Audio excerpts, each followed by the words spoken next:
అందరికీ శుభోదయం అండి. యూట్యూబ్ ఛానల్ ఉన్న ప్రతి ఒక్కరు యూట్యూబ్ ఛానల్ రన్ చేస్తున్నారు. యూట్యూబ్ ఛానల్ ఉన్న ప్రతి ఒక్కరికి, అది చిన్న యూట్యూబర్ అయినా పెద్ద యూట్యూబర్ అయినా అందరికీ చెప్తున్నాను.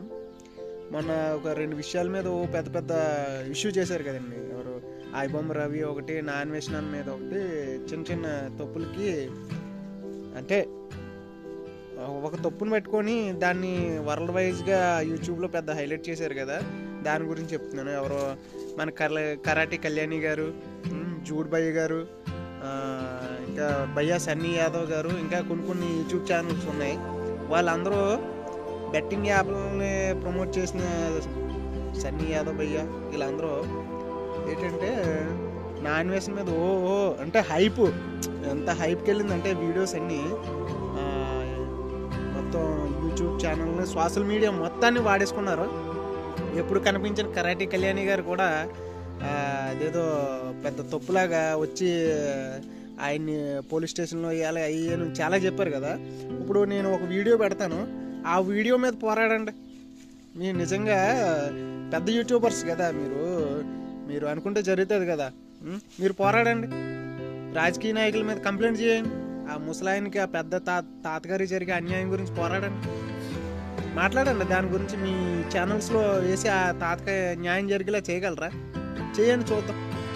చేస్తే అప్పుడు మీరు చేసేది ఎంత నిజమే. లేకపోతే ఏ ఒక్క యూట్యూబర్ మీద కానీ సోషల్ మీడియాలో హైప్ చేశారంటే అది అసలు పద్ధతి కాదు. మీరు నిజంగా యూట్యూబర్స్ అయితే పేదల కష్టాల గురించి మాట్లాడండి, రైతుల గురించి మాట్లాడండి, లేని వాళ్ళ గురించి మాట్లాడండి.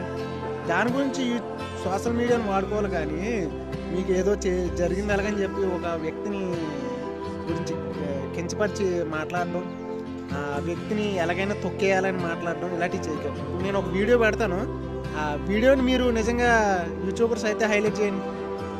జూడ్ భయ్య, కరాటి కళ్యాణ్ గారు ప్రెస్ మౌతులు వస్తే తెగ మాట్లాడేస్తారు కదా, దాని గురించి మాట్లాడండి.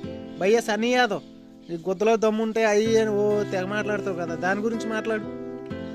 నువ్వు వీడియో పెడతాను చూడు. బాధ ఉంటే చెప్పు. 14 ఎకరాల పంట కనీసం కొననంటారు. కౌలు పడుకున్నా మళ్ళా కౌలు కాకపోతే నీకు బుక్కలు చూపియాలి. ఓకే కౌలు రైతు ఎంత 3,80,000 పెట్టుబడి.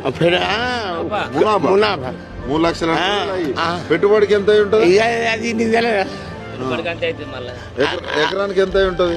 దాదాపు అది 1 లక్ష పట్టు ఎకరానికి కాదు, మొత్తం అంటే పట్టుడు చేసుడు అవన్నీ 5 లక్షల దాకా అయింది. అయితే ఇప్పుడు ఏం చేయమంటారు సార్? మరి ఇట్లా ఈ కొనకపోతే మీ పరిస్థితి ఏమి? మన దగ్గర చచ్చిపోతాం. రైతే అంతే. రాజ్యాన్ని అంటారు మిమ్మల్ని. ఎన్ని ముక్క అంటే మీది అంటారు. మా మొనసీలు తీసుకుంటే అవుతా. ఎందుకు అంత బాధ ఎందుకు వచ్చింది? అదే కొనినప్పుడు ఏం చేస్తావు సార్? అయితే సారు అయితే ఈ బతుకు చూసి